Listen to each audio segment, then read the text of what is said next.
And what's great about video games is that each time we play it, especially when it's a narrative game, if we're playing different styles of characters, different things happen in the game. And we have this like kind of time-shifted, non-linear shared world that we can both, all three of us can exist in at different times. And it gives us this wonderful thing to have in common. It gives us an excuse to talk to each other. And as I have noticed as a parent of teenagers, one of the most important things we need are excuses to talk to our kids and relate to them and stay involved in their lives at that time where they're kind of like, oh my God, you're my parent, you're so lame. And I make this point every time I get an opportunity to speak in public. Video games matter, video games are important, and video games are here to stay. And I would love it very much if the people who need to find the current satanic panic would just sort of like lay off of the video games. Because they are a very positive big part of my life. And now we have come to the part of the program, I totally nailed it, a half an hour, go me. We have come to the part of the program, yay! We've come to the part of the program where you ask questions and I provide you with answers. Now, normally there would be microphones lined up, but today there are not.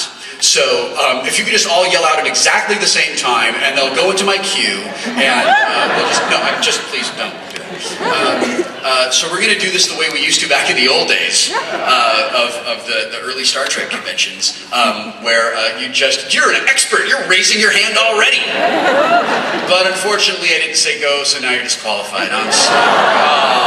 Oh, I know, dejected R. I'm just kidding. So if you can just make sure that I can hear you, then I'll repeat your question to the audience. And that's how we'll spend the rest of our time together today. Yes?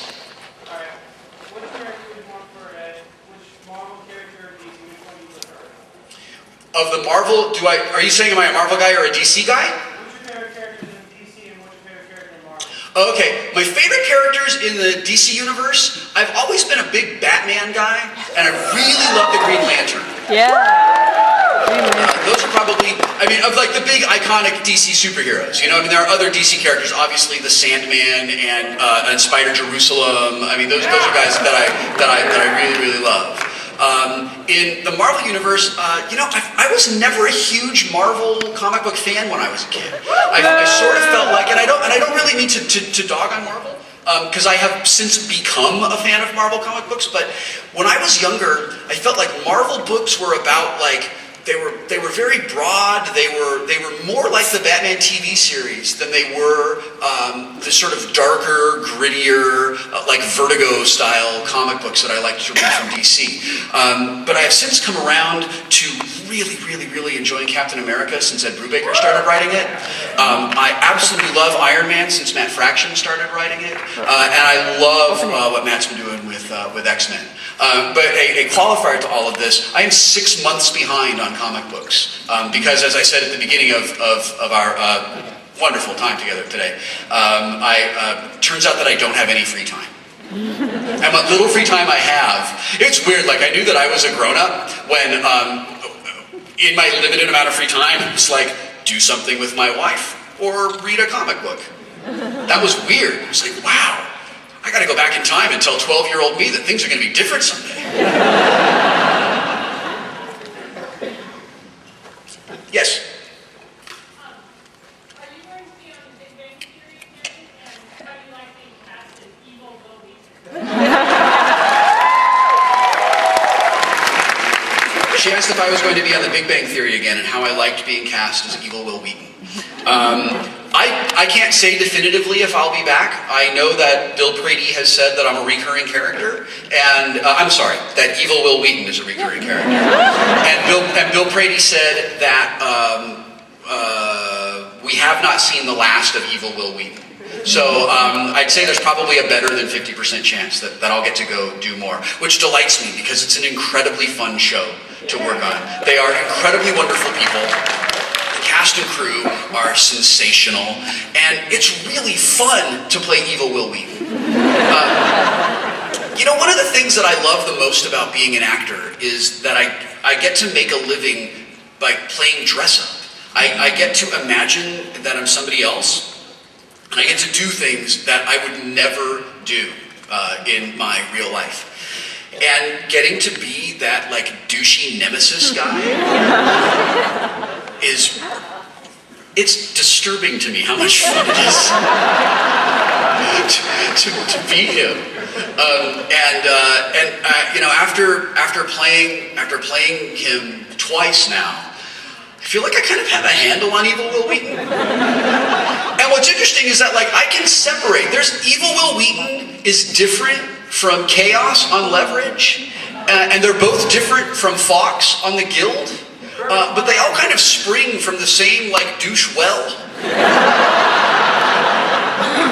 And it's actually very important to me as an actor that these characters don't overlap.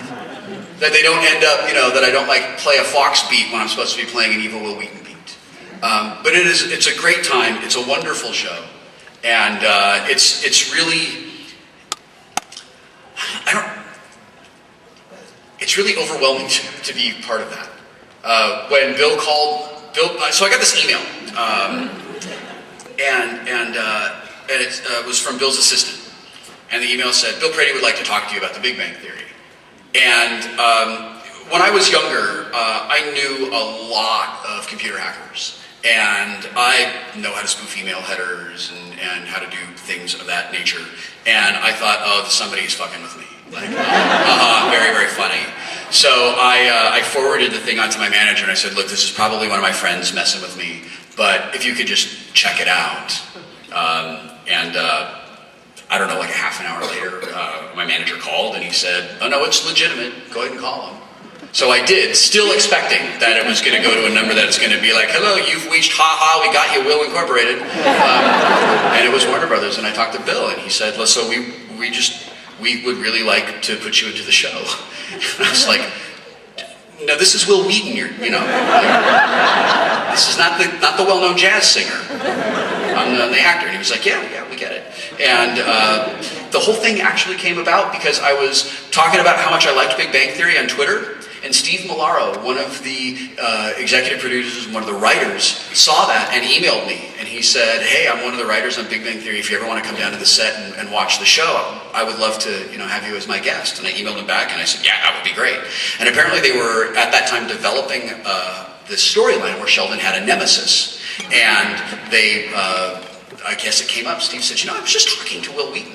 Maybe he could be Sheldon's nemesis. And apparently everyone in the room went, that's a great idea. and they thought, Bill said, listen, I don't know, like you're going to play a delightfully evil version of yourself. And I was like, awesome, let's do it. And then I had this moment of doubt, and I thought, if I go and play myself, does that mean that I can only play myself? So I called John Rogers, who's a good friend of mine, and he's the executive producer and co-creator of Leverage. He wrote, he rebooted Blue Beetle for DC. He did the original Global Frequency script, and he's real smart. And I said, John, I think maybe I'm overthinking this, and I told him, and before I could even finish, he goes, are you insane? A Big Bang Theory rerun was the #2 show. It beat the first run episode of whatever it was. Why would you not do that? And I said, I don't know, because I'm insecure and I'm not sure, and why are you yelling at me?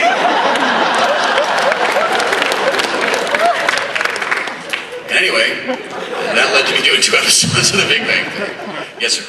You talked a lot about your geeky upbringing and about spending time with your boys in these nerdy activities. Have you and your wife found the same geeky connection? And if so, what kind of things do you do? My wife is really not a geek. She's sort of nerd adjacent because she's lived with me for 14 years. She's nerdy for a few things. Like we can't play Scrabble together anymore because she kicks my ass.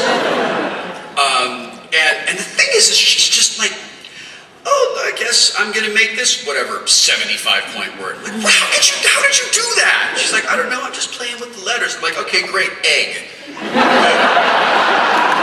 6 points, go me. What's funny is that she's been around it so long that she has begun, like she gets my references now. And every now and then she quotes something appropriately. And it's like that moment in The Big Bang Theory where Penny correctly quotes Yoda from Empire Strikes Back.